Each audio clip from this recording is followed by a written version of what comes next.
So get yourself some swamp donkey, pour some lines out there, and get the deer coming in. Because once they start coming in, they'll keep coming back.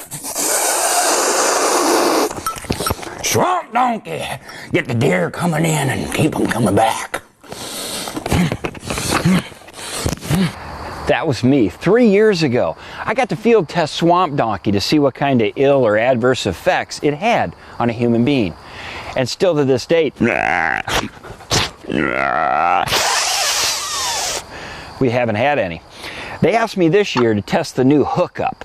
This is a magnetic lid box call that positions the paddle perfectly every single time. You don't have to worry about tuning screws or, the angle of your paddle or the pitch. This thing produces great soft yelps to intense gobbles. The new hookup call has a rare earth, super strong rare earth magnet. The only thing you have to be cautious for is if you do have a metal plate in your head, there's a possibility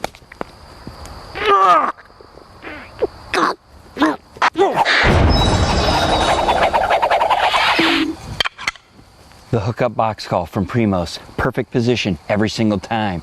The only thing you have to fear is how big of a time you're really going to call in.